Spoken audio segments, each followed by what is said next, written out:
Hello students, today we are going to study language of chemistry. This is the first lesson of your science. Language of chemistry का मतलब है कि chemistry की भाषा को हम अभी तक जो है सिर्फ हम साइंस पढ़ते आ रहे थे, तो अब हम यहाँ पर जो है फिज़िक्स क्या होता है, केमिस्ट्री क्या होता है, बायोलॉजी क्या होती है, यह सारी चीज़ों को जो है हम अलग अलग मैनर में पढ़ते हैं। तो उसकी शुरुआत हम यहाँ से करते हैं, इसलिए इसको कहा जाता है लैंग्वेज ऑफ केमिस्ट्री। यानी कि जैसे हम इंग्लिश पढ़ते हैं तो ABCD से स्टार्ट करते हैं, तो उसी तरीके से लैंग्वेज ऑफ केमिस्ट्री है। केमिस्ट्री को स्टार्ट करने के लिए हमें बेसिक की आवश्यकता होती है। सबसे पहले J.J. बर्जीलियस ने जो है इस केमिस्ट्री लैंग्वेज की जो है नींव रखी थी 19th सेंचुरी में, और उसके बाद से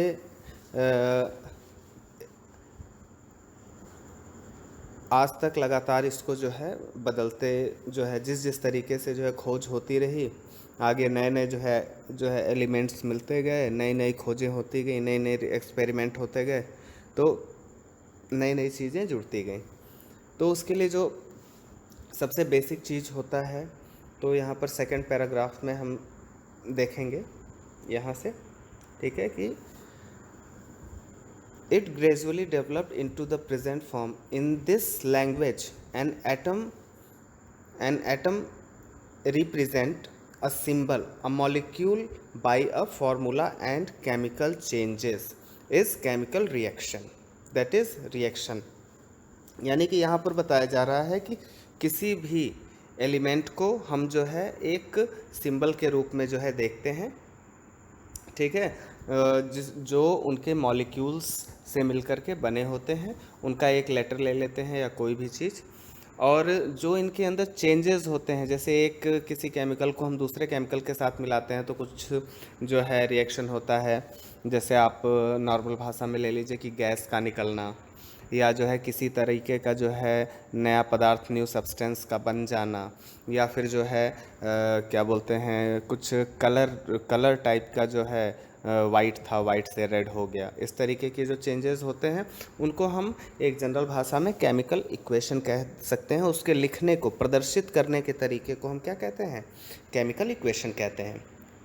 आगे चलते हैं हम। सिंबल क्या होता है? A symbol is an abbreviation of the name of an element. किसी भी एलिमेंट के नाम को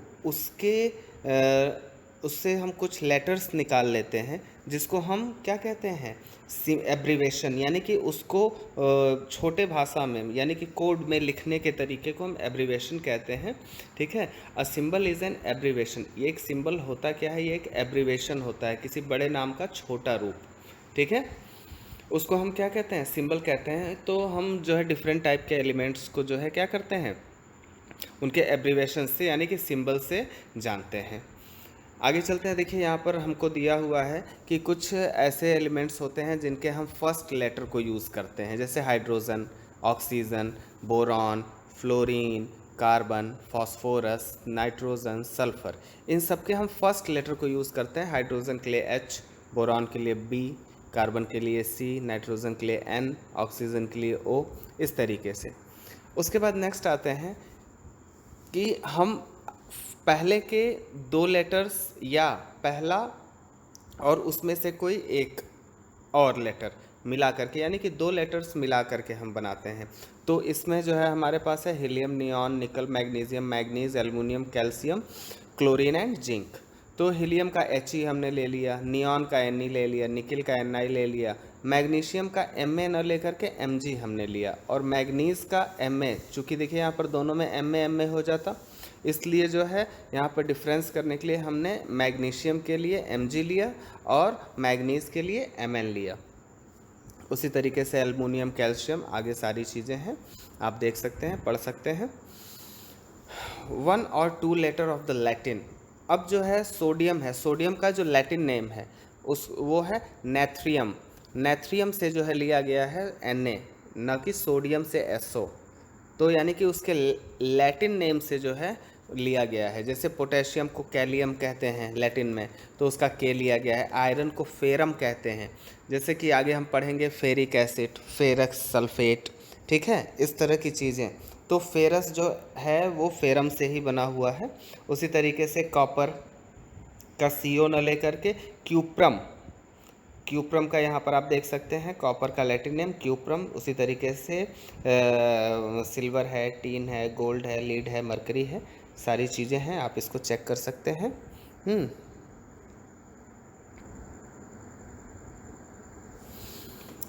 आगे हम देखते हैं what does the symbol represent. अब सिंबल क्या क्या रिप्रेजेंट करता है। Symbol an element is in particular element जो है एक पर्टिकुलर एलिमेंट के बारे में बताता है।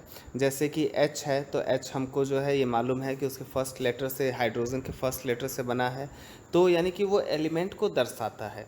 और क्या वो दिखाता है, an atom of an element, कि उस एलिमेंट में कितने मॉलिक्यूल्स या कितने एटम्स हैं। जैसे कि अगर सिर्फ H है यानी कि H का एक मॉलिक्यूल है। अगर H2 है, अगर हम लिखते हैं H, तो H जो है ये इसके पास सिर्फ एक एटम है, ठीक है। लेकिन अगर हम लिखते हैं H2 तो इसके पास कितने एटम्स हैं, 2 H2 हैं, ठीक है। तो ये जो सिंबल है H और H2, ये हमें क्या रिप्रेजेंट कर रहा है कि उस एलिमेंट के पास कितने एटम्स हैं। क्लियर है। आगे चलते हैं। फॉर्मूला, फॉर्मूला क्या होता है। Atom usually do not exist independently. Independently का मीनिंग आपने लिखा होगा, अकेले, ठीक है, या स्वयं निर्भर आप कह सकते हैं। स्वयं निर्भर का मतलब अकेले, ठीक है, यहाँ पर हम यूज़ करेंगे। ये जो है अकेले नहीं रहते, मीन्स H अकेले नहीं रहता है, N अकेले नहीं रहता है, O अकेले नहीं रहता है। तो वो क्या करते हैं, अकेले रहने का मतलब कि वो स्टेबल नहीं होंगे। और हम जानते हैं कि हर चीज़ जो है स्टेबिलिटी की तरफ जाती है। तो H है, अकेले स्टेबल नहीं है, तो एक और H मिला लिया अपने साथ, तो हो गया H2, ठीक है। यहाँ पर हम आपको दिखाते हैं, O है, O अकेले नहीं मिलता है कभी भी। ये किस रूप में मिलेगा, O2 के रूप में मिलेगा, ऑक्सीजन। Similarly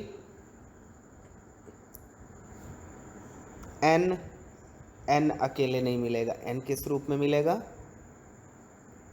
N2। इन दोनों को मिला करके क्या भी फिर बन जाता है, N, एक N ले लिया, 2 O2 ले लिया, NO2 बन गया। क्लियर है।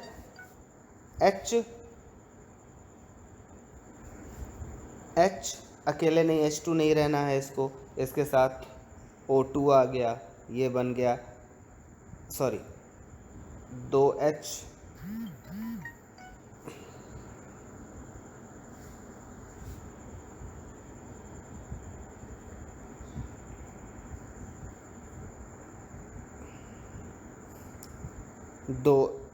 दो H मिल गए, ठीक है, और एक O मिल गया, तो H2O बन गया। क्लियर है। आगे चलते हैं। तो इसको हम क्या कहते हैं, फॉर्मूला कहते हैं, ठीक है। नेक्स्ट,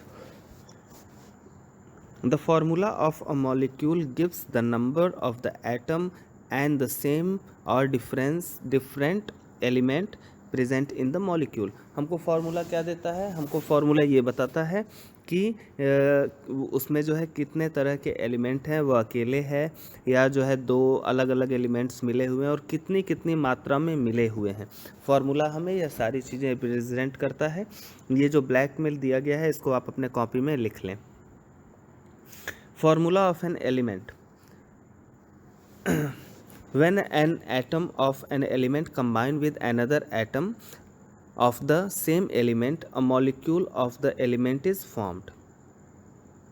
जब एक या एक से अधिक एटम एक या अलग अलग एलिमेंट्स के हों, एक ही एलिमेंट के हों, 2 एटम या अलग अलग एलिमेंट के एक एक एटम हो, तो मिला के हुआ 2 एटम, 3 एटम।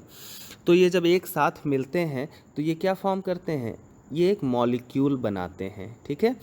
सो अगर आपसे कोई पूछता है व्हाट इज़ मॉलिक्यूल, तो आप कह सकते हैं व्हेन टू और more than two atom combines together they form a molecules. For example, two atoms of hydrogen combine to form a molecule of hydrogen that is H2, जो मैंने अभी आपको पहले एग्जाम्पल में बताया है। उसी तरीके से देखिए आगे जो है ऑक्सीजन मिलता है, नाइट्रोजन मिलता है, फ्लोरीन, क्लोरीन, ब्रोमीन, आयोडीन, ये सब क्या करते हैं, कैसे एग्जिस्ट करते हैं, तो वो कैसे एग्जिस्ट करेंगे, N2। तो उसका नाइट्रोजन का सिंबल क्या है, N, लेकिन नाइट्रोजन का फॉर्मूला क्या हम लिखेंगे, N2। ऑक्सीजन का O2, फ्लोरीन का F2, क्लोरीन का Cl2, Br2। तो जब दो मिलते हैं तो इसको हम कहते हैं डायटोमिक। उसी तरीके से जब तीन मिलते हैं जैसे O3, ओजोन, तो ये क्या हो गया, ट्राई एटॉमिक हो गया। ठीक है, तो कुछ होते हैं mono, there are few highly inactive gases present in very small amount in the air. These gases helium, neon, argon, krypton and xenon are known as noble gases. Those who do not react to any other gases or any other element is known as noble gases. Clear? इनको हम mono atomic भी कह सकते हैं क्योंकि ये अकेले रहते हैं, इसलिए इनके अंदर ये मोनो एटॉमिक कहे जाएंगे। नेक्स्ट आते हैं वैलेंसी। वैलेंसी क्या होती है, एक एटम के अंदर कितने एक एलिमेंट के अंदर जो है कितने जो है अदर एटम को अपने साथ जोड़ने की क्षमता है। ठीक है, कैपेसिटी है, कंबाइन करने की कैपेसिटी है, उसको हम क्या कहते हैं, वैलेंसी कहते हैं। देखिए यहाँ पे दिया हुआ है, the capacity of an element to combine with another element is known as valency. जैसे यहाँ पर देखिए, यहाँ पर कुछ एग्जांपल्स नीचे दिए हुए हैं। 1 पॉइंट पर हम हैं, one atom of Cl combine with H to form a molecule of hydrogen chloride। Chlorine का एक एटम और हाइड्रोजन का एक एटम जब कंबाइन होता है तो हाइड्रोजन क्लोराइड बनाता है HCl which is an acid.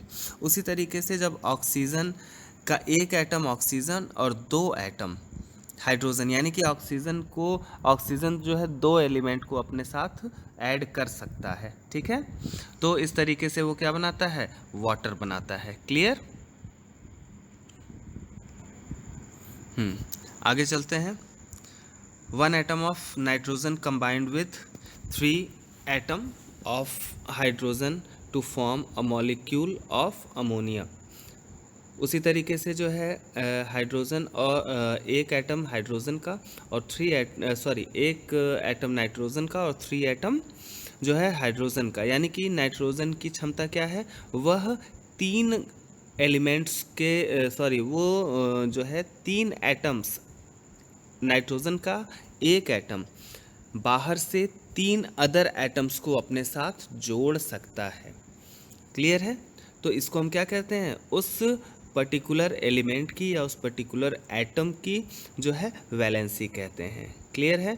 तो यहाँ पर हम देख सकते हैं, यहाँ पर दिया हुआ है so the valencies of ClO and Nr 1, 2, 3 respectively. तो इससे हमें ये पता चला कि Cl एक अपने साथ जोड़ सकता है, ऑक्सीजन 2 जोड़ सकता है, नाइट्रोजन 3 जोड़ सकता है। इससे इसकी वैलेंसी क्या हुई, क्लोरीन की 1, ऑक्सीजन की 2 और नाइट्रोजन की 3। आगे चलते हैं। The valency of an element is given by the number of H और Cl atom that an atom of the element combines with. वही सेम चीज़ है जो हम लोगों ने ऊपर अभी देखा है कि जितना जो है कितने तरह के एलिमेंट एक साथ जुड़ सकते हैं, एक जो है अपने साथ 2 जोड़ सकता है कि 3 को जोड़ सकता है कि सिर्फ एक को जोड़ सकता है, तो उससे हम ये बता सकते हैं कि वह किस तरीके का एलिमेंट है, वह मोनोवैलेंट है कि डाईवैलेंट है कि ट्राईवैलेंट है। मोनोवैलेंट यानी एक वैलेंसी, डाईवैलेंट को ही हम बाईवैलेंट भी कहते हैं। तो मोनोवैलेंट में हाइड्रोजन है, क्लोरीन है, आयोडीन है, पोटेशियम है और सोडियम है। डाईवैलेंट में ऑक्सीजन, सल्फर, मैग्नीशियम, इसको जो है आप लोग अपनी कॉपी में नोट कर लेंगे। ठीक है, obtaining the formula of a compound. अब देखते हैं कि हम किसी जो है कंपाउंड का फॉर्मूला कैसे निकालते हैं। The formula of binary compound that is a compound found by 2 element only. Binary यानी कि 2, जहाँ पर भी बाइनरी शब्द आता है वहाँ पर हमें ये दर्शाता है 2। ठीक है, is obtained by transposing their valency. तो तो अगर सिर्फ जो है बाइनरी कंपाउंड है, यानी कि एक और एक मिल करके बना हुआ है, जैसे HCl, ठीक है, जैसे HCl, तो इसको इस तरह की वैलेंसीज को जो है हम क्या करते हैं, ट्रांसपोज करते हैं, यानी कि अगर जो है हम H और Cl ले लें तो दोनों की 1 1 है, तो इसको जो है हम एक दूसरे के ऊपर डाल देते हैं, ठीक है। Suppose an element A has a valency Y, यहाँ पर हमने जो है ले लिया है एक A है, यहाँ पे आप देखिएगा A है, A की वैलेंसी हमने उसके ऊपर लिखी हुई है Y, और B की वैलेंसी क्या है, X। तो जब हमको इसे करना होगा, न्यूमरल फॉर्म में लिखना होगा, तो B की वैलेंसी A के पास चली आएगी, ठीक है, यानी कि B की वैलेंसी X है, यानी कि B कितने एटम्स जो है अपने अंदर ले सकता है, X एटम। तो कितने A जो है B के साथ जुड़ेंगे, A इंटू X, और उसी तरीके से A अपने साथ कितने को जोड़ सकता है, ठीक है, तो वो जो है मल्टीप्लाई होंगे B के साथ, इसलिए BY। क्लियर है। तो यहाँ पर हमने यहाँ पर फिर से देख लीजिए, यहाँ पर न्यूमरल्स की तरह है, अगर जो है A जो है कोई एलिमेंट है, B कोई एलिमेंट है, A की वैलेंसी 4 है, B की वैलेंसी 2 है, तो A2 यानी कि B जो है अपने साथ 2 A को जोड़ सकता है, और A अपने साथ 4 B को जोड़ सकता है, तो A2 B4, ठीक है, और इससे हम कॉमन ले लेंगे, तो हम इसको लिख सकते हैं AB2। क्लियर है।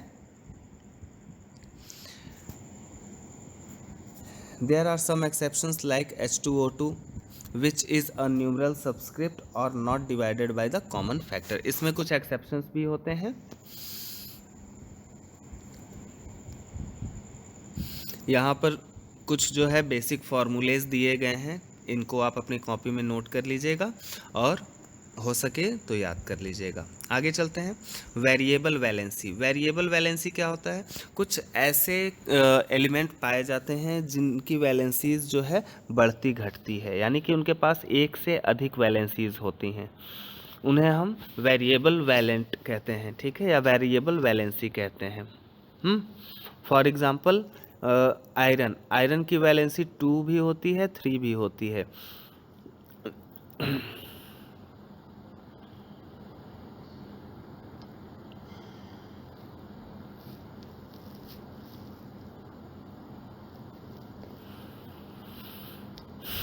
नीचे यहाँ पर हमारे पास जो है दिया गया है मेटल और नॉन मेटल। कॉपर, कॉपर की 2 वैलेंसीज होती हैं, 1 भी होता है और 2 भी होता है। आयरन की 2 3, टीन, लेड, और नॉन मेटल में फास्फोरस और सल्फर। तो कॉपर 1, कॉपर 2, कॉपर 1 का मतलब कि 1 वैलेंसी, और कॉपर 2 का मतलब 2 वैलेंसी। तो कॉपर को हम क्लोराइड कहते हैं, ठीक है, CuCl, तो Cu के ऊपर 1 है और Cl के ऊपर 1 है, तो CuCl हुआ। लेकिन जब यहाँ पर क्या हो गया, Cu के ऊपर 2 जब हो गया, तो ये क्या हो गया, CuCl2 हो गया। क्लियर है। उसी तरीके से आयरन 2 एंड आयरन 3, तो जब 2 रहेगा तो FeO, और जब 3 रहेगा तो 2 3, यानी कि Fe2O3। क्लियर है। उसी फॉर्मूले से what are the compound radicals. Radicals क्या होते हैं, certain groups of atom of different element remain intact in many chemical reactions in the fact they behave like single atom and have a valency, they are called compound radicals. कुछ ऐसे atoms, कुछ ऐसे elements होते हैं जो single ही रहते हैं लेकिन वो वैलेंसी शो करते हैं, इस तरह के एलिमेंट्स को हम क्या कहते हैं, कंपाउंड रेडिकल्स कहते हैं। आज के लिए बस इतना ही। इससे रिलेटेड कुछ क्वेश्चंस हैं जो मैं आपको दे रहा हूँ, उसे आप सॉल्व करेंगे। Thank you. Have be at home, be happy. Thank you.